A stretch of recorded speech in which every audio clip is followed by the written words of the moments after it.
अधिक महिन्यातील सोमवती अमावस्येला स्त्रियांनी ही कामं आवर्जून करावीत. अधिक महिन्यात आलेली ही सोमवती अमावस्या अत्यंत दुर्मिळ आणि पुण्यदायी मानली जाते.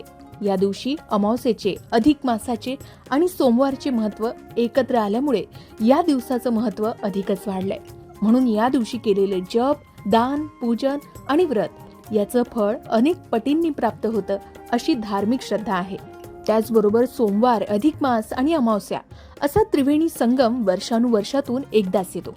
शास्त्रात सांगितलंय की या दिवशी महिलांनी केलेली छोटीशी सेवा सुद्धा कुटुंबाला संकटातून वाचवू शकते आणि पतीला दीर्घायुष्य देऊ शकते. म्हणूनच आजचा हा व्हिडिओ आपल्या घरातील प्रत्येक स्त्रीने नक्की बघावा, कारण अशा महत्त्वाच्या गोष्टी ज्या या दिवशी प्रत्येक महिलेने आवर्जून करायलाच हव्यात. अधिक अमावस्येच्या दिवशी सकाळची सुरुवात कशी करावी, तर या पवित्र दिवशी महिलांनी ब्रह्ममुहूर्तावर म्हणजेच सूर्योदयापूर्वी उठावं. या दिवशी स्नानाच्या पाण्यात थोडं गंगाजल नक्की टाकावं. स्नान झालं की स्वच्छ, सात्विक आणि शक्यतो फिकट किंवा हलक्या रंगाचे वस्त्र परिधान करावे. त्यानंतर सर्वात महत्त्वाचं काम करायचं आहे ते म्हणजे आपल्या घराचा उंबरठा. उंबरठा स्वच्छ धुवून घ्यावा, त्याला हळद कुंकवाचं लेपन करावं. दारासमोर एक सुंदर रांगोळी काढून मुख्य दरवाजापाशी दिवा लावावा. असं म्हणतात की ज्या घराचा उंबरठा प्रसन्न असतो तिथे माता लक्ष्मी स्वतः चालत येते. दुसरी महत्त्वाची गोष्ट, देवपूजा करावी. देवपूजा करताना सर्वप्रथम विघ्नहर्ता गणपती बाप्पाची पूजा करावी आणि ओम गण गणपते नमः या मंत्राचा जप करावा. त्यानंतर या महिन्याचे स्वामी भगवान श्री हरी विष्णू आणि माता लक्ष्मी यांचं एकत्र पूजन करावं. त्यांना हळद, कुंकू आणि फुलं अर्पण करावी. एक गोष्ट मात्र यावेळी अजिबात विसरू नये, भगवान श्री हरी विष्णूंना तुळशीपत्र आवर्जून अर्पण करावं, कारण तुळशीपत्र अर्पण केल्याशिवाय त्यांची पूजा पूर्णच होत नाही. त्यातच सोमवती अमावस्या आहे.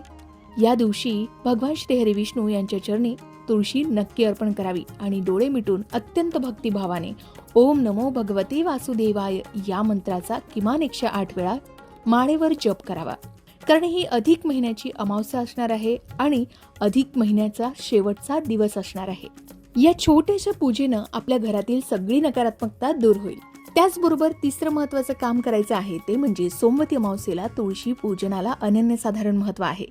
या दिवशी तुळशी समोर गाईच्या तुपाचा दिवा लावावा, शक्य नसेल तर तेलाचा दिवा लावावा.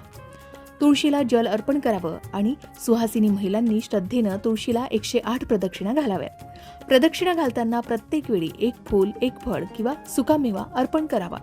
तुळशीचं पूजन आणि 108 प्रदक्षिणा कशा घालाव्यात या संबंधित वेगळी माहिती तुम्हाला आमच्या चॅनलवर पाहायला मिळेल. त्यानंतर चौथं महत्त्वाचं काम करू शकता ते म्हणजे शक्य असल्यास जवळच्या पिंपळाच्या झाडापाशी या दिवशी आवर्जून जावं. पिंपळाला जल अर्पण करून तिथे तिळाच्या तेलाचा दिवा लावावा. 7, 11 किंवा शक्य असल्यास पिंपळाच्या झाडाला 108 प्रदक्षिणा घालाव्यात. पिंपळामध्ये भगवान श्री हरी विष्णू आणि पितरांचा वास असतो असं म्हणतात. त्यामुळे अधिक अमावस्येच्या दिवशी पिंपळाची पूजा आवर्जून करावी. त्यामुळे घरातील अडथळे दूर होतात. त्यानंतरचं महत्त्वाचं काम म्हणजे अधिक मासाचे विशेष उपाय. या दिवशी 33 दिव्यांचं दीपदान करावं. 33 वस्तूंचे वाण द्यावेत.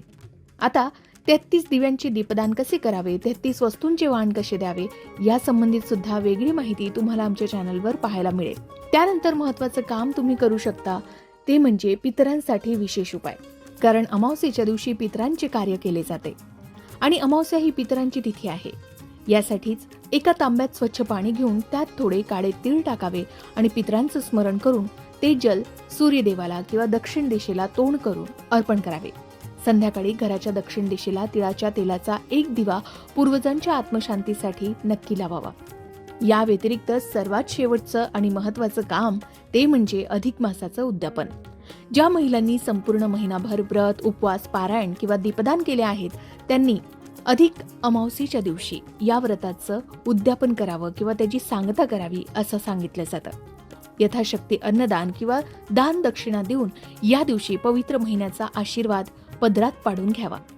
अधिक मासाचे उद्यापन कसे करावे या संबंधित सुद्धा वेगळी माहिती तुम्हाला आमच्या चॅनलवर पाहायला मिळेल. पण आता अधिक महिन्याच्या सोमवती अमावस्येच्या दिवशी महिलांनी करायची ही विशेष कामं आहेत. पण जाता जाता एक महत्त्वाची गोष्ट, आजच्या एवढ्या पवित्र दिवशी घरात अजिबात भांडणं करू नये, वादविवाद करू नये किंवा अपशब्द बोलू नये.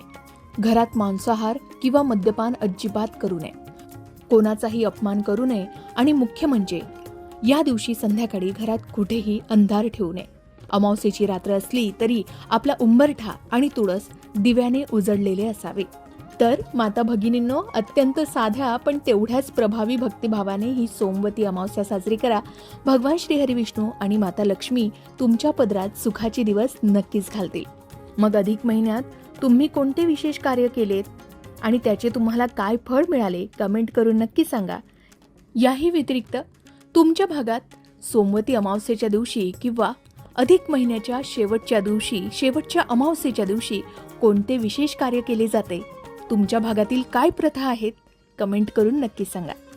अशाच प्रकारच्या माहितीपूर्ण व्हिडिओसाठी लोकमत भक्ती चॅनलला नक्की सबस्क्राईब करा आणि बेल आयकॉनला क्लिक करा, म्हणजे आमच्या नवनवीन व्हिडिओचं नोटिफिकेशन तुम्हाला मिळत राहील. तसेच योग्य आध्यात्मिक मार्गदर्शनासाठी लोकमत भक्तीच्या फेसबुक पेज आणि इन्स्टा पेजला लाईक आणि फॉलो करायला विसरू नका.